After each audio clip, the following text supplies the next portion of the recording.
did take a week off. I know we took a week off, but still. Welcome back to the Project Gen X podcast. I am one of your hosts, Alan Smith, along with... I'm the other guy, Big Dave. I was almost the other guy, Alan Smith. It's funny, after doing 9 episodes for Octoberfest, we literally take, a week and a half off and then come back and we can't figure out how to do any of this stuff. No. And my current medical situation kind of makes it even makes me foggy headed. So anyways, guys, we really hope that you enjoyed Octoberfest 2021. I know we had a ton of fun. As we enjoyed building those for you. Yes, and you guys probably noticed that we took a week off after doing 9 episodes in a month, and so we were just like, let's take a little break, and then we'll come back. And actually, Alan said, "What are we recording next week?" And I said, "Nothing. Yeah, we're taking a break. I'm stick a fork in me." But the cool thing is that we are back. We have new equipment. Yeah, we upgraded a little bit. Yeah, we bought new microphones and. Same setup, but we're always looking to make things a little better. Maybe we can, after a little while, we might talk about what microphones we're actually using or something. But this episode is kind of a palate cleanser in a lot of ways, where we're just going to talk about some stuff. I know that we can. It's going to be one of our rambling. It's going to be episodes. one of our rambling episodes because. I had something set to go, and I got to start doing the investigation on it, and then all of a sudden I realized this is going to take me a while. So that's what happened. Yeah, it's going to be very in depth because there's a lot to unpack, and we also have Barry coming back. Yes, for an episode, and that one's going to be fairly in depth. And we thank him for doing the bulk of the legwork on it. Don't let me forget to bring the extra equipment to get a tablet into the system so we can play music clips as we're going. Yeah, we're gonna figure out something. It's funny, we've been doing this podcast for over 2 years now.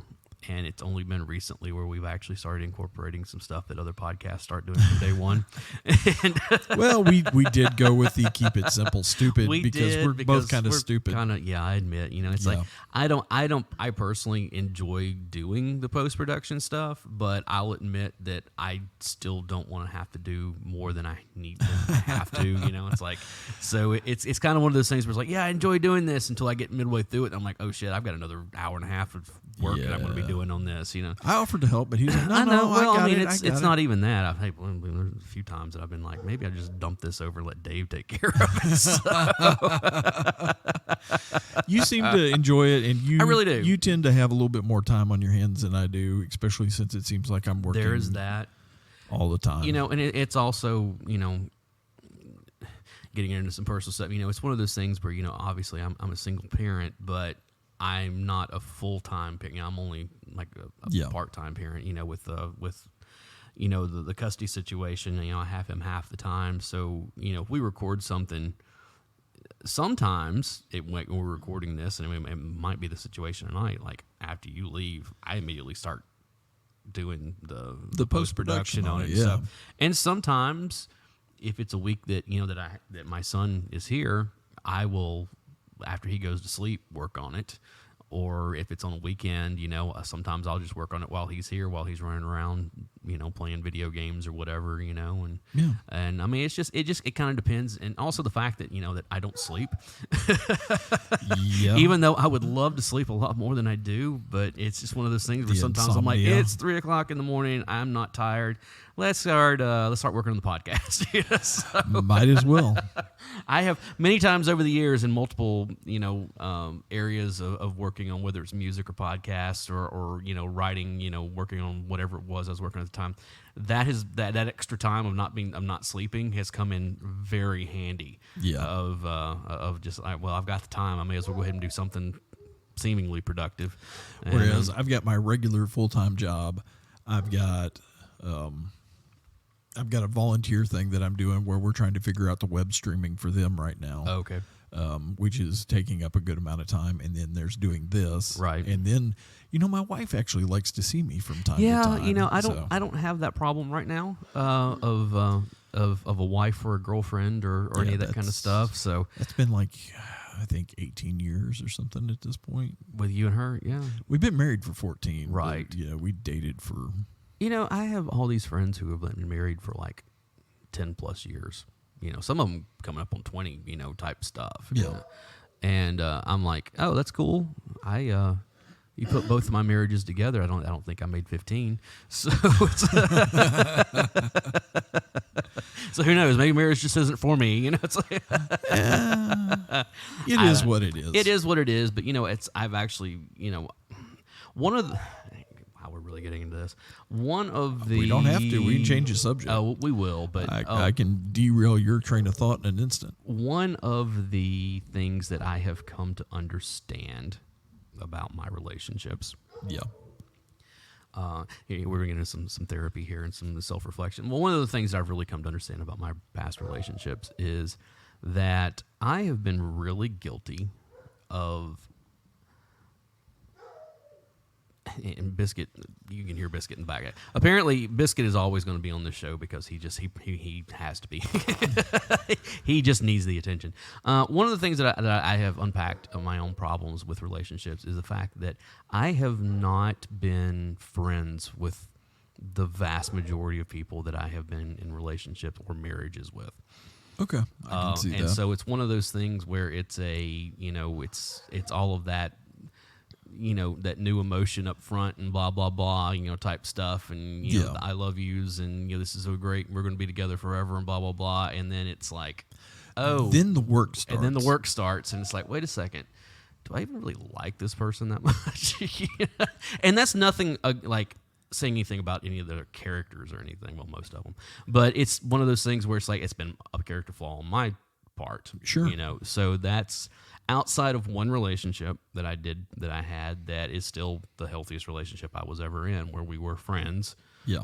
And then, we became more than friends, but it was still one of those things where there were a lot of other factors that was in that, but her and I are still really, really close friends now. It's one of those things. And so it's like, yeah, that's okay. I at least I know the template for what I want next, Now that I have talked about something that's completely unrelated to this podcast for the last 3 or 4 minutes, since the last time we got together, I have taken in some media that I'm interested to talk about. Okay. I did go and see Last Night in Soho. I thought we were going to do that together. I did not know that we were going to do that together. That's what I did last weekend. Like I did Sunday night. I was like... Well, crapola. Now I've got to catch up. Well, I haven't seen Antlers yet. Although it's funny because Antlers did better at the box office than Last Night in Soho. Yeah. And I'm not going to do any spoilers on this. Last Night in Soho, I really enjoyed it. It's Edgar Wright. Yeah. It's a good movie. The trailer is not dishonest of what the movie is. Okay. But it is a little deceitful about where the movie goes. Let's put it that way. Oh, okay. And it's not even like a twist or anything because it's really one of those that I had an inkling of what was coming. I just didn't realize it was coming in the way that it did. Gotcha. Okay? Some great performances, yeah. Anya Taylor-Joy, I'd watch her do anything. I mean, she's a good actor. I mean, there's just no ifs. That the girl is kind of the main lead, Thomason something. And the thing is, I have not seen her because I think her big role was like Jojo Rabbit, which I never saw. And she's like really young. I think she's like 21 or 22 years old or something like that. She's really young. She's really new on the scene. What is her name? Thomason McKenzie, that's her name. And it's funny because it's one of those things that I always love to see where she's actually from New Zealand, but she's playing someone from England. I always love to hear like people who have like a different accent than Americans, like do a different accent than American. It's like Because we see that quite a bit with like people from like Australia and different places who are coming. They do American accents. They're trying to get the accent but down. But it's one of the doesn't quite hit it. Which for us, like it's one of those things. Someone who is a lot more adept at telling the difference between what's a good English accent and what isn't will probably like eviscerate this. But considering that like we're just dumb Americans, it's one of those things. Oh, they got an accent. It doesn't matter. Throw an accent out there. Sure, it's English, or it's New Zealand or whatever, type stuff. So yeah. And then Matt Smith is in this also. Terrence Stamp is also, which I did not catch from the. Oh, really?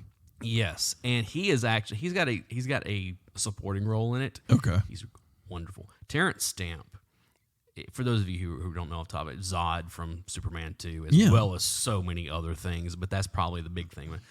Has got such a screen presence of just menace. Of like he doesn't even have to do anything. All he has to do is just like look across the room. Yeah, just kind of stare at you. Guy, that's it. And he is really good. Like I said, in just he's got a supporting role, so he's not in it, a ton. But he is wonderful. And then the other one was Diana Rigg is in this, which this was her last role. She died earlier this year. Oh. That's news to me, actually. I didn't realize that. I remember seeing that. It was or actually it was last year. It was September 10th of last year. She was 82 years old. I mean, that's Yeah, but I hadn't heard that she'd passed. Actually. Yeah, and Diana Rigg, she was a Bond girl. She was in on Her Majesty's Service, and she was in a whole bunch. She was also in Game of Thrones. She played Elena Tyrell. Which she was wonderful in that role. Oh yeah, and as well as again, she was in the Avengers. She played Emma Peel. It's one of those things that she goes back a long way. But yeah, this was her last role that she did, and she's again wonderful in it. I don't understand how I missed that piece of news, though. I remember seeing it. I thought it was earlier this year, but no, it was in September of last year. So it's been a little while. I think this was one of those movies that was supposed to come out last year. They got pushed to 2021, as so many of them have. Oh yeah. And but yeah, I really enjoyed it. The 1960s of it all is pretty good without being hitting you over the head with it. They do something kind of interesting where it's it's this whole the character of Ellie, that's the Thomasin McKenzie's character, the main character. Has got this fascination with the '60s because her grandmother, she listened to all the records, and she loves the fashion and this and that and all the movies and everything. And so it's one of those things with her psychic abilities or whatever it is, her gift as they call it, where she's doing this time travel thing. Oh, she's got the shine. Something like it's funny. It's funny because I heard someone else talk about that. So it's like it's the shinin, or whatever. So to avoid, but they never say anything like that. It's kind of a line that her grandmother drops at the very beginning about her, her gift or whatever, and it's one of those things where it's a little bit of the swinging '60s in London and Soho and this blah blah blah blah blah blah blah, and then it's like, oh wait, that was a real crap time to be a woman. But it's not like beating you over the head of, it's like, no, the power dynamics here. Yeah, it's one of the things that happens so often with nostalgia in general. It's one of the things. It's the rose-colored glasses. Exactly, and it's also it's not only that, but it's also one of those things where like the fact that the '80s just keeps like going and going and going and going. Yeah. And what's funny now is to see people who were not born anywhere close to the 80s who were like, oh, the 80s were so great. And it's like, yeah, the reason why you think that is because all the media you grew up on was hearkening back to that. Yeah. And no, it wasn't a great time to be alive in a lot of ways. Like, yes, there was some good music. There were some good movies. You're looking at all the pop culture stuff. What you're not looking at is what was going on around the world politically and culturally and all that kind of stuff where it's like medically. It's like no. It was a pretty crap time to be alive outside of the music and the movies, and that type of stuff. And it's something that's happened with the 60s for a long time. Everybody talk about, well, it's like, yeah, but you have to, the 70s and the 50s, even going back to that, it's just, that's one of those things we the grew 30s. up. The 30s were the ultimate crap time. But we grew up on all that like 50s nostalgia because of the baby boomers. Know, Grease and Happy Days, and anything Stephen King, and all that kind of stuff. So it was just like, okay, R.L. Stein, because all of his his stuff harkens back to that 50s, 60s Pulp Fiction horror sci-fi. So it's one of those things that this movie kind of like hammers that home of, hey, that's why a lot of our generation still has an affinity for that biker jacket. Yeah, that old school biker jacket. Because again, Grease and the Outsiders, and all of that. Yeah, Happy Days, the Fonzie, and and just all that stuff that that's very Gen X. All of that rolled over into the punk scene. Because the punk scene had we're taking those jackets and we're going to get into the punk scene here in a little bit. So. Yeah, and dealt with all of that, and then of course we grew up on the punk scene, and metal scene, and that was they handily embraced a lot of that, of that type stuff. Where is it? Here it is. Okay, so. But yeah, I really enjoyed Last Night in Soho. I need to go see it. It is they build it as a horror movie, and it's not really a horror movie. It's really more of a thriller and suspense. Yeah. And there is something that happens. The visuals in this thing are spectacular. There are a couple of scenes, especially at the end when we're like kind of in the final conflict. Sure. That it's one of those things like, oh, that is a beautiful. The way that they framed, the way that they did this, like the way it was shot, the way the imagery of it, and all that kind of. I mean, it's just like, wow, that is pretty awesome, And also the whole deal, it's like, and they show a little bit of it in the trailer where, she goes to sleep and she's in her dreams. She's like back in the 60s. Yeah, and that whole thing where like Anya Taylor-Joy is walking down the stairwell and you can see Thomasin McKenzie in the mirror. Oh, okay. And it goes back and forth between that and a lot of stuff. And it's one of those things also because there's like... So it's kind of using the mirror as a portal between the two worlds. And it's one of those things where they, for the longest time, they kind of hint at one can see the other. Like, it's not just Ellie that can see... it's a portal. It's a two-way door. Kind of, but they kind of play with the whole whether or not... what's her name? Are we touching in on reincarnation? No. Okay. No. I had to ask the question. Yeah, I know, and because it's something that you could kind of get into, like you could kind of look at, kind of like, oh, I might be able to draw it, but it's not because of the way it all plays out. Yeah, okay, that makes sense. But it's one of those things where it's more of Ellie can see her. I'm sorry, I can't. I'm drawing a blank on what Anya Taylor-Joy's actual character's name is, but they never really. They only hint at the fact that she can see Ellie. They never actually make it. I mean, it's one of those things where it's like, okay, and it also kind of hints at the fact that what it comes down to is that they're inhabiting the same body in some ways, even though it's one of those things where Ellie a lot of times seems to be on the outside looking at her. But there's a scene early on where like she's making out with Matt Smith's character, and Jack is his name. I remember that. I can't remember her name for whatever reason. In an elevator, and then like Ellie wakes up the next day and she's got Hickey in the same spot. Oh. And it's one of those things where it's like, okay, what happened? It's one of those where it's like, yeah, okay, what's going on here? It's a pretty interesting. And you didn't want to talk about this preview in the episode we did Halloween Kills. I wanted to talk about Halloween Kills. I didn't want to talk about the previews. Plus the fact I had seen this preview so many times prior to that it wasn't anything new to me. That was the first time I'd seen it. So. And that was the whole thing with that, with talking about the previews, and that was it. Because I go to the movies on a regular basis for the most part. Like Eternals opens this weekend, and I'm going to at some point go see that. And then Ghostbusters Afterlife is the next weekend, and then there's several things coming. Over the next couple months. Now that one I want to go spend money on and go see. Me and Renee will probably go see that one. Right. But because money's tight, we have to pick and choose what we do. Since you were talking about movies, Renee and I have actually picked up a new. It's actually been out a while, but it's on HBO Max. It's called Lovecraft Country. All right, tell me about it. Pitch this to me. Okay, so first off, it's a Jordan Peele I know. joint. I know. And the TV show is based off of a book called Lovecraft Country. Mm-hmm. And it's based in I'm going to say probably the 50s, maybe 60s. No, it's definitely the 50s because everything is uber segregated. Right. I know it has to do with the civil rights movement and everything. So. But it's basically about a family finding out that they've got a magical background. Okay. And trying to rediscover their history because it's been hidden from them. And it gets into time travel. It gets into metaphysical. It gets into horror.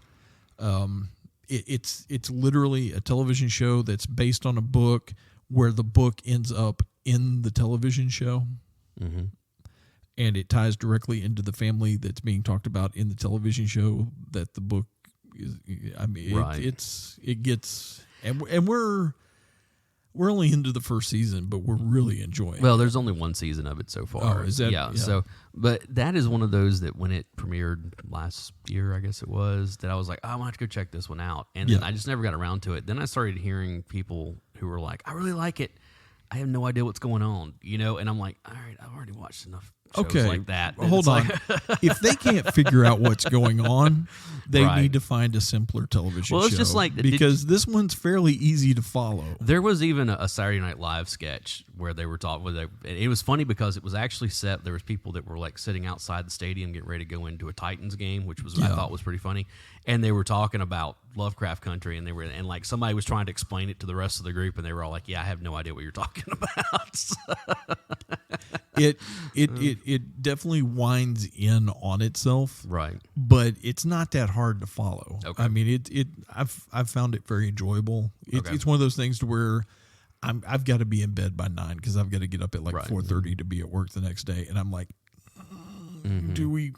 I really want to watch another episode. Yeah, but well, like I said, there's only one season of it. Yeah, which is funny because several HBO shows, like I watched Euphoria when it was, when it came. That's one that I've been meaning to watch. I really liked it.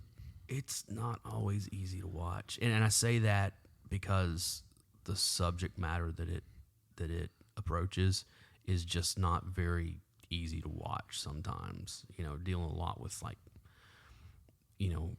Addiction and familial problems and even and some sexual and gender politics and that kind of stuff. And it's one of those things where, at least in my estimation, I never felt like I was being beat over the head with anything. Sure, but it's still one of those things where it's like. Euphoria is really weird because they do this whole thing where like when, and again I can't remember her character's name, but when Zendaya is like in the moment of the drug stuff, they have this very ethereal what's going on around her that's very pretty and that kind of stuff. Sure, but it's one of those soft things, focuses. Pastel colors. Yeah, and it is, and it's one of those things like and the music, and all this kind of stuff. And it's like, oh, that's what. But then it comes back to the ugly reality really fast, where it's like it's very jarring sometimes going from that dream-like, everything's always wonderful, blah blah blah, to right back into reality of wow, harsh light of day, type stuff. And you say that, and that kind of reminds me of that Marvel show that was on Fox. That was the Legion. Yeah. Because it would be very kind of dreamlike and ethereal. It don't and all happen that on the astral plane. That's the whole thing with Legion. Whenever, I know. But I enjoyed that show up until the point that I went. I forget what happened, but I stopped watching it, and I need to go back and they pick had it a up. couple of. There was also there was that other show that Fox had that was called The Gifted, which was again it was an X-Men. It was in because the Polaris and different. There were all these. You had the Strucker twins, and all this stuff, and it was like, oh, this is pretty cool that they're going pretty deep on some of this X-Men pool here. And I watched I think half of the first season and liked it. I just fell off with it and didn't come back, and they only got like 2 seasons. And so I'm like, I keep going back, and I keep hearing, no, it's really good. You should watch it. But I hate to go in and watch something like that knowing that it's going to end in only 2 seasons. You know, type. Same thing with Legion. I kept hearing good things about that as well. I really enjoyed it. I thought it was a great show. That one was on FX, wasn't it? Yeah, that's it was an FX show, so it was a little bit. Yeah, it was a little darker. A little darker, a little more hardcore. Which I'm fine with. Especially with that character. You know, again, going back to my comic book dorkiness, you know, I know who Legion is and, you know, what was going on there. You know, with, I just, something happened in my own personal life and I fell off from watching it. Right. And I never picked it back up. That is, you know, it's funny because you know, we're in a new television season now. And there are certain shows that I have watched fairly religiously, you know, for a while. Okay. That I just really didn't come back on this year. And it wasn't for any particular reason. It's just I just haven't watched as much television, you know, in the last couple months as, you know, I may have prior. So I've been kind of catching up on some stuff. And some of it's been good and some of it. And like, okay, like one of the shows. What are you watching right now? One of the shows that I've been on since day one is the Goldbergs. Okay. I hear a lot of good stuff about that. I just haven't watched it yet. The Goldbergs is a lot of fun. Again, it's all 80s porn. That's all it is. I mean, it is. I mean, it's just like, and it's one of those things that it's narrated by, or it's, you know, because it's one of those things where it's the Adam Goldberg, like who is he's like the producer and the creator of the show, you know, all that kind of stuff. But it's based on him growing up in the 80s, you know, and, the voiceover, you know, like this doing the narration, it's Patton Oswalt. And okay. It's kind of like that Wonder Years thing where it's the older him looking back. And it always starts off, it was 1980 something, and they go into whatever the premise of the show that episode's going to be. The thing that has killed me with it, though, is because one week they'll say it was 1980 something, and they'll be covering something that happened like in 88. And then the next week it'll be like, it was 1980 something and blah, blah, blah. And it'll be like, that happened in like 82. You know, so there's no like starting at the beginning and going forward. It's just like they're pulling stuff from everywhere. They're jumping around all over the place. And it can be kind of jarring sometimes, but it's also one of those things where they most definitely are keeping it tongue in cheek, you know. Sure. And so it's one of those things that like they just started the 9th season, which I can't believe it's been on for 9 seasons, you know. But the thing is, I bet they end after 10. Maybe it's kind of getting to a point where they did a spinoff a couple of years ago. It was called Schooled, and it was set in the 90s. It was one of the characters that like they basically jumped ahead, you know. Okay. And they were doing the same thing. Actually, it was several of the characters because it was basically the high school that he goes to. It was jumping ahead to like that school 10 years later, and like his sister's best friend Lainey had come back, you know, and she was a teacher there now. Oh, okay. And so it's one of those things where, but you still got like all the same people that you had, you know, like the gym coach and Tim Meadows is the principal of the school, you know, and all this kind of stuff. Okay, wait a minute, I did not know that. Well, actually, Tim Meadows, he's the guidance counselor in the Goldbergs, but in Schooled, he was actually the principal of the school. I'm definitely going to have to go back and watch this because I like Tim Meadows. Yeah, and it's one of those things that like, what's the guy's name? Brian, is a comedian. Oh, he was the gym teacher, you know, type thing. Okay. And it's one of those things where you start going, what's his name? Clancy Brown has got a reoccurring role where he's like I think he's the history teacher or something like. Yeah, it's one of those things. Okay, that's fun. And like Steve Gutenberg has a reoccurring role where he's a science teacher, and and it's one of those. I'm gonna have to go back and pick it up. And they bring different. You'll get different people. You know, from like I think Anthony Michael Hall's been on the show, and nice. I believe Molly Ringwald was on there. There's a whole bunch of like they keep bringing, you know, and like, you know, they've done a Breakfast Club episode. They've done they've done all. They did a Back to the Future episode. They did Transformers the movie. You know, all this stuff, and it's one of those things where like the character of Adam Goldberg is very much who we were, of really into like, you know, it's one of those things where it's like, he's still, even now, like he's like a senior in high school in this season, okay? And it's one of those things where he's, you know, he wants to make movies. Like that's his whole thing. He's really into movies and all that kind of stuff. But he still has like all of his toys like in his room. You know, he's like 18. Yeah. And it's like one of those things. Probably a member of the AV club. Yeah, too. exactly. Yeah. It's every bit of that stuff where it's like he's very much a geek, very much. You know, and he has friends, you know, that are in that same, absolutely. And it's sometimes I watch it and I'm like, wow, this is uncomfortable. This reminds me a lot of some stuff. Yeah. And he's got like his mom is like really like his dad like is just like, I just want to come home and watch television and be left alone, Yeah. But his mom familiar. is like very overbearing. Like she's like very much like the snowplow parent of, Oh no. Yeah. But she's also a really funny character on top of it. Okay. All. It's a good show. I just, for whatever reason, have not picked up on it this season as much, and it's really kind of coming to a logical conclusion of he's the youngest of three. He's the last one who's still in high school, who's getting ready to move on, and his sister is now engaged, getting ready to get married, and all this kind of stuff. Yeah, so yeah, it's one of those where it's coming to a fairly logical conclusion. I need to jump back on it for this season. Okay. The other one that I just sometimes ask myself why I'm still doing this, and then I'll watch an episode and be like, oh yeah, this is why. Is the Connors just came back, which is the Roseanne spinoff. Yeah, I tried with that one, and I just I couldn't get into it. Here's the thing with the Connors is that since Roseanne was fired from the show, and they killed her off. That was the big thing with the way that they brought it back is that she died of an opioid overdose, which was something they had set up prior. It wasn't this was well. You really understand why that show lasted as long as it did, because Roseanne Barr is funny, and she made that show funny. Yeah. All the stuff that they're doing on there now, they're really like focusing on Darlene, which, don't get me wrong, Darlene is probably the most compelling character to come off of that show. Oh, absolutely. But they're still doing Darlene at 40-something the same way they were doing Darlene as a teenager.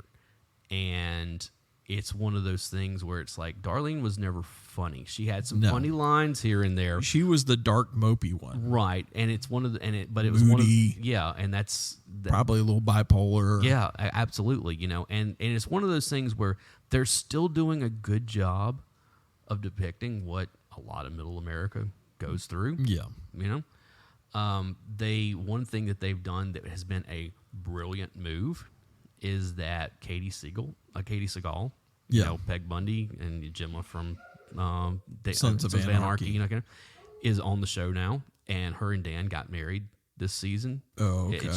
It was somebody that like they went to high school together, and so it's one of those things that.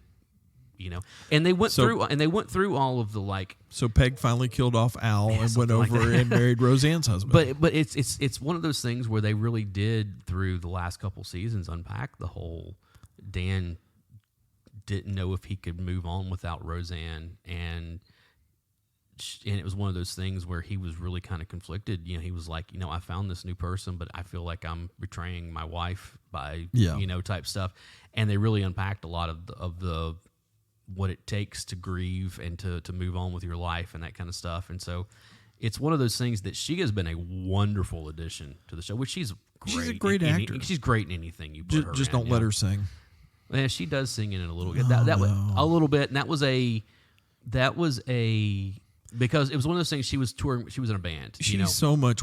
Katie Seagal herself so much wants to be like a professional musician. Well, she was a backup singer for Bette Midler. Yes, and look, Katie Seagal. She's a backing vocalist. That's what I say. Katie Seagal is a backing vocalist. Yeah, she is, and it's one of those things. There are many people. I'll tell you somebody else who is the same way is Carney Wilson. Yes, Carney Wilson is great in a group. Yes, I don't like hearing her out front. That is, but it's not that she's a bad singer. It's just that she doesn't have the voice to carry, to be a front person. But she's wonderful. You've got three. You got three types. You've got the front person who can't do any kind of support sing with a group or anybody at all. You've got those that are supporting singers that all they can do is harmonize. Is there a reason why you're giving me the finger right here? I'm not giving you the finger. Shut up. And then you've got folks that can do both. Right. And those are the really, truly gifted vocalists. Agreed. that is, it's been kind of cool watching the Connors over since they came back, because they have brought back a bunch of characters from, last season they brought back Danielle Harris as because remember she was on Roseanne. Yeah. She was what was her name? She was a next door neighbor. And it was one of those things. Her and Darlene kind of had a little bit of a rivalry in a lot of ways because they were so polar opposite of each other. Yeah. But now she comes back to town and they're hanging out, kind of one of those things.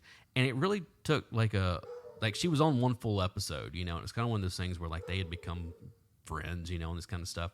And then Darlene goes over to talk to her, a couple days later, and she died. The whole reason that she had come back to town is that she had brain cancer, and she didn't have a whole lot of time left, and she wasn't telling anybody why she was back in town. Okay. And so it's kind of one of those things. I hated to see them kill her off because she was such a good character. Yeah. But at the same time, it goes back to that whole.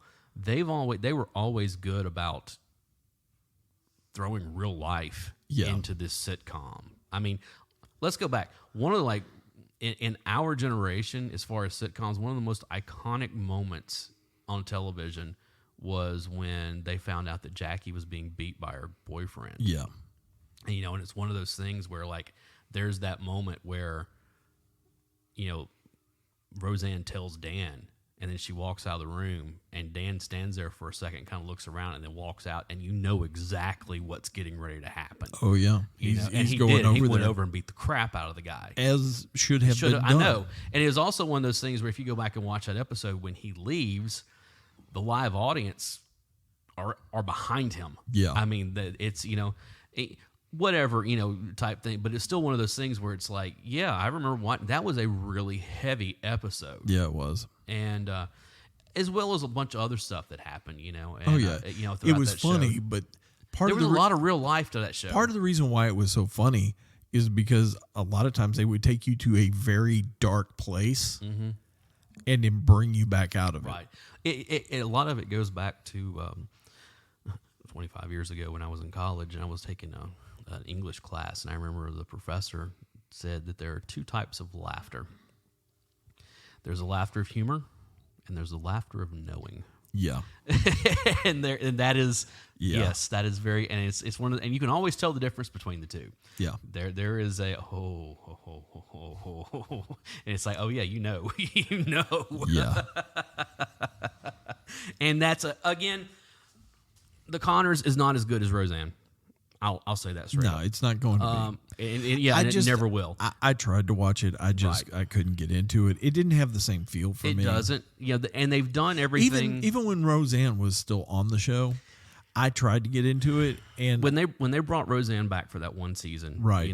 It wasn't the same. But I also looked at it as okay, this has been 20 plus years at this point, and they're getting back into it. Give them a little bit of time, and then that whole thing happened. And they come back to something completely different than what they were. All I'm going to say is I will never take a prescription for Avian right now. Ambien, yeah. Ambien. Sorry. That we're not going. That's a whole other thing to unpack. Yeah. That the amount of people that have basically been canceled because of that drug. There's Ambien. Dude, I have Ambien stories. So I was on it at one point, and I think I've told that before. My final thing with Ambien, I stopped taking it was because I did not know that I had purchased a guitar amp off of eBay for 3 days. Wow. And it wasn't until I got an email hey, are you going to pay for this thing? And I'm like, what are you talking about? And I went and looked on which I was in the market for one to begin with. Yeah. But I did not realize that I had purchased it for 3 days because I was... Was it a good guitar amp? Yeah, it was a Marshall combo. I mean, it was, okay. Yeah, it was a JCM 900 no, that I used to have. I remember. And it was a good amp, you know, but it was still one of those things where it was I did not realize that I ordered this, completely no memory, They really should take that off the market. Yeah, it's a whole thing. Anyways, okay, so the next thing that I have, and it was something that I remembered hearing about, and then it just completely left my mind for whatever reason. Last night, I was flipping through the channels, and, with having YouTube TV, I have several channels that I normally wouldn't, type stuff. Yeah. And I have Epics. which is, I think it's I don't know, I barely. No, it's a pay channel. I know it's like a pay it's channel. like Showtime and HBO and all that. Well, but it's mostly movies, right?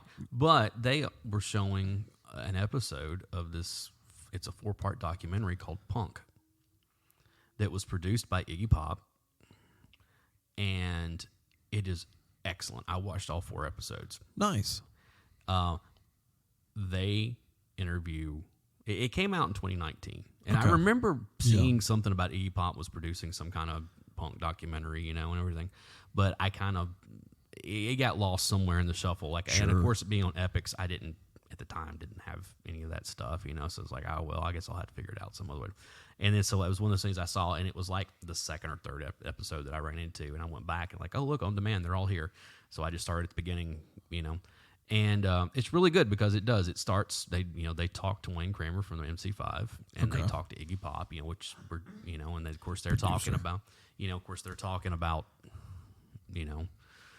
hearing the Kinks do "Girl, You Really Got Me," and that guitar sound and how that kind of played into, and all that kind of stuff. So you get that prehistory of that.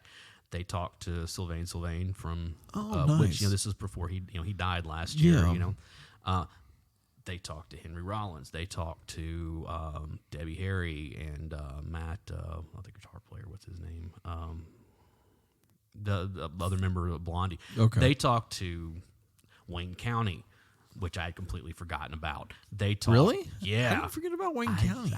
It was one of those things that, like, whenever I started, I was like, oh, dude, I forgot about Wayne County. It's just like, yeah, because for whatever reason. They talked a whole, they don't talk to everybody. But they talked to a lot of them. Johnny Rotten. And his stuff, which you know how I kind of feel about Johnny Rotten. Yeah. I really enjoyed his interviews because the way that they do it is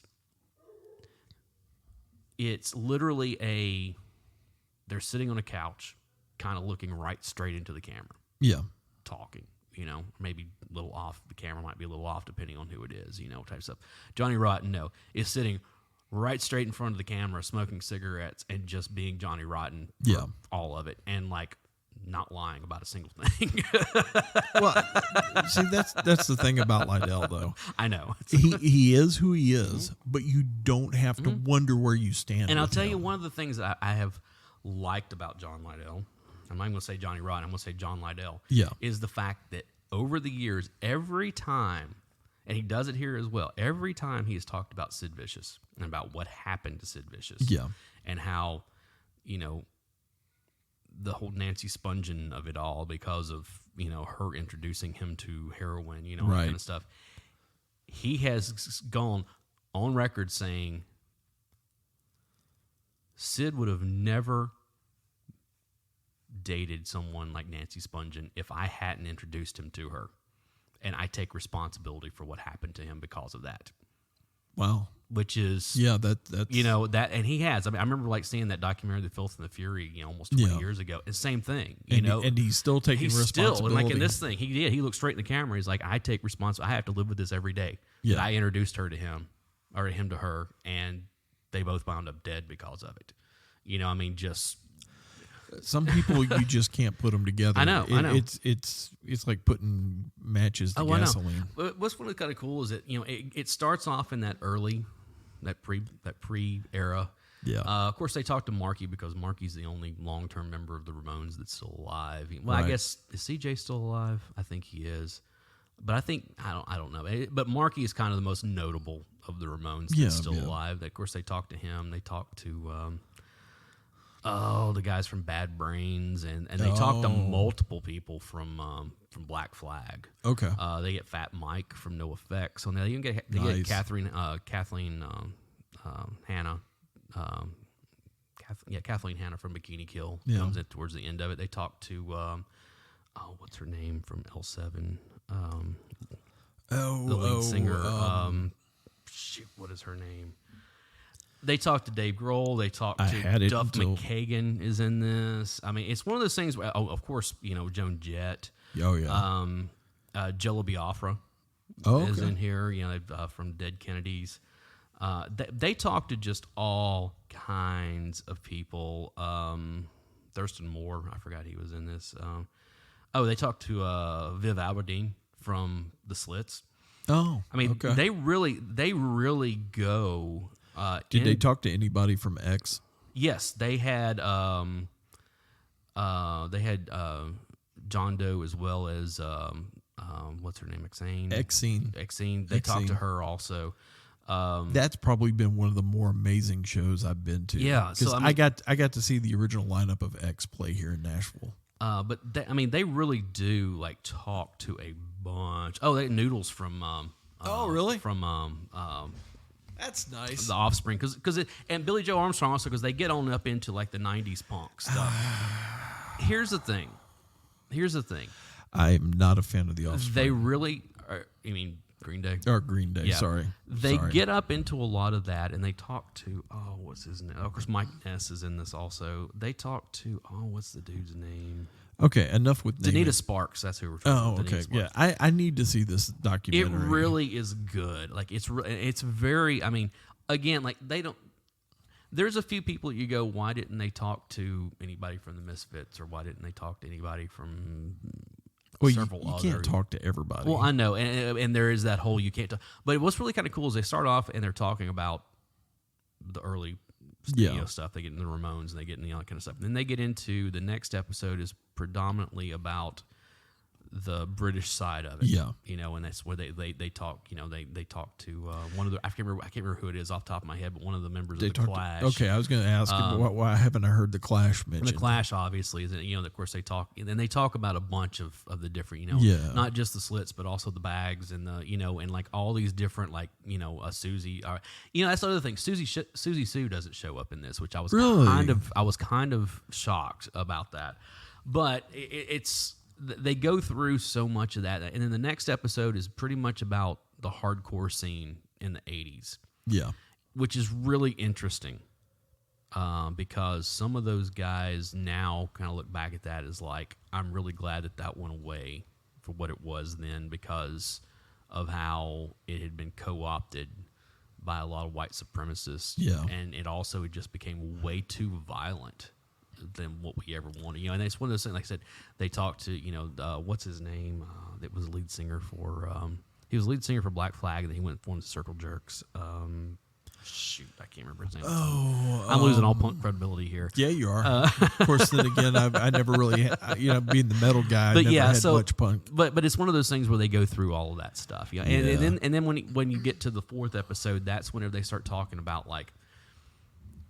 When grunge and then like the grunge 90s. Is just Seattle punk, right? And that's the whole thing that they talk about. You know, they talk about how like, you know, someone like Soundgarden is not punk, but Nirvana was in a lot of ways. You know, I mean, and, you know, it's like talk about the difference between the two. You know, and it's not them. Mudhoney. Yeah, punk. You know, exactly. You know, and they go through all that stuff, and they do get into the whole like, and they talk about like Epitaph Records and how like all of a sudden. They exploded in the 90s, and they get into the Warped Tour, and they talk about how like everybody wants to look back at that era and say, "Oh, you guys sold out," and blah blah blah blah blah. And they're like, no, we brought punk to the masses. You know, where it's a, you know, what would you rather have? Would you rather that people? Well, it's a good question about music in general because we see this all the time. Oh yeah, this is an argument. An age old, because you have the first group that discovers the band, right? You actually those are the people that actually make them popular. Mm-hmm. I mean, let's be honest. If you like a band and you're the first one to discover them, you're going to be sharing them with everybody you know. Right. Well, all those people are going to share them with everybody they know. And once you get to the third and fourth generation on that, usually the first generation, like, I liked them before they were cool. Yeah. And it's like, and look, dude, just enjoy the fact that your favorite band is getting popular. And by the fourth or fifth generation, you're also getting, I don't like those guys because they sold out. Exactly. And that's what they get into a lot into this of like. And to quote Jason Newsom from Metallica, we sell out every night. Right, exactly. And every seat, every night, exactly. And it is one of those things where they get into a lot of that at the end of it. And again, I'm not a huge Green Day fan. But don't get me wrong. I'm a hypocrite on that, even because I'm not a fan of most of the Metallica stuff after Injustice for All. I know. I know you make that abundantly clear every time. And I'm also admitting I'm a hypocrite about it. I'm not a big fan of their stuff after, when you get to Load and further. No, it's like I think that between Load and Reload, there's a good album in there. There's not a good Metallica album in there, but there's a good rock album in there. I mean, that's, between the two of them. But unfortunately, they put out both of them, and there's a lot of just middling nonsense on both of them, between the two.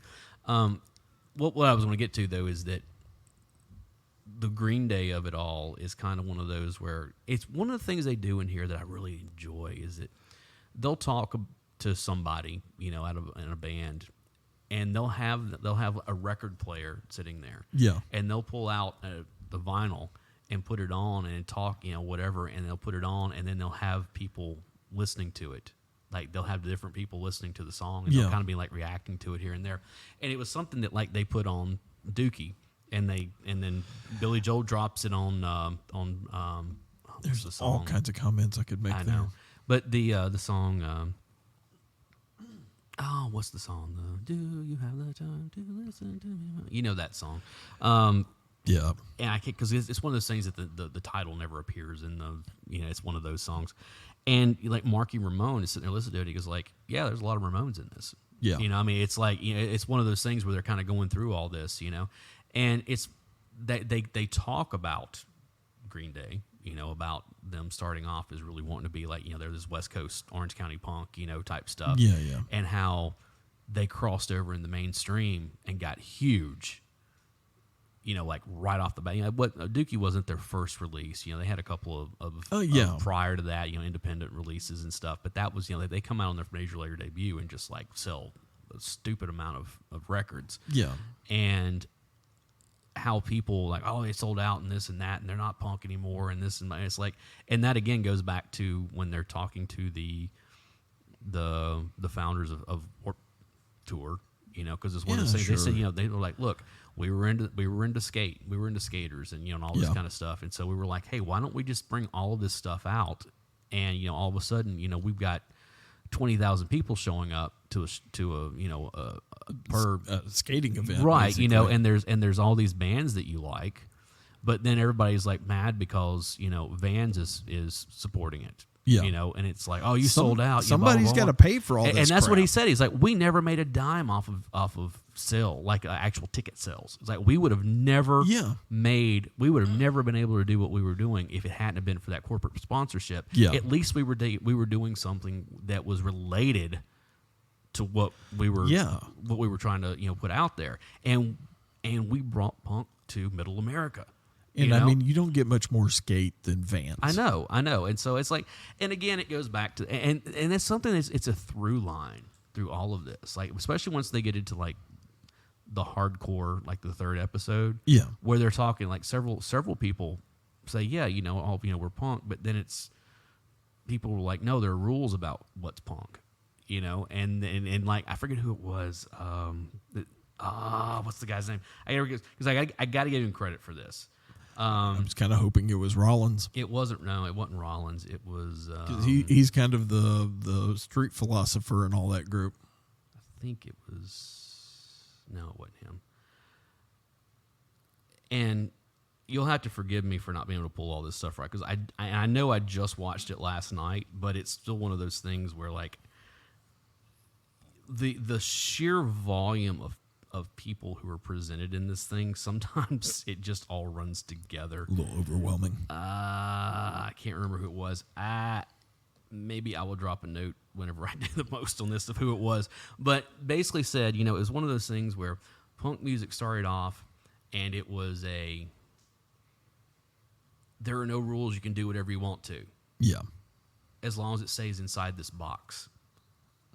And he was like, that's not freedom. And I get that because we've all seen it. We've seen it in punk. We've seen it in metal. We've seen it in all kinds of stuff where it's like, as soon as you do something that's just a little outside of what people have determined is punk, well, you're not punk anymore. Why not? It's, well, you stepped outside the box. Well, screw your box. Punk music is not supposed to be inside of a box. It's supposed to be all encompassing. It's whatever you decide it's going to be. Metal's kind of, metal has. Let's be honest, there are certain rules with metal. Yeah, and a million different subgenres. Exactly, and so it's kind of one of those things where it gets very daunting after a while trying to figure it out. So. Let's be honest, if it wasn't for Lemmy Kilmister, that's the guy who actually got the punk kids and the metal kids talking to each other. I know, and what's so great was it like Duff McKagan, like I said, was in this. And he was during the 80s. So they're talking about the hardcore stuff. And he was talking about the bands that he played because he started off playing punk music. And he said that it was one of those things that after a few years he was like, "This is done. I need to go find what's the next thing in rock music." Yeah, because this has become too. It's become too up its own butt, basically, is what it came down to. And Henry Rollins even talked about the 5 years that he was in Black Flag, and he was like, I was in Black Flag from 81 to 86, and when I left in 86, I pretty much decided that punk was dead, because it was one of those things that we had seen it co-opted by so many groups that we didn't want involved. That and he says it's one of those things that they talked about the DC scene and all that kind of stuff. It literally would be one of those things where different bands had different gangs associated with them. And it was that's not what it was supposed to be. But that it was not supposed to be that by any stretch of the imagination. He talked about it in the 5 years that he was in Black Flag, that punching somebody just became second nature because that was the only way to survive. It was kind of one of those things where somebody, somebody was like, "Hey, what's going on?" And it was immediate, just pow. And then they were like, "What'd you do that for?" It's like, "Oh, I'm sorry." It's just kind of because you just didn't know what was going to happen because it had become so violent and so, and which it's a sad state of anything.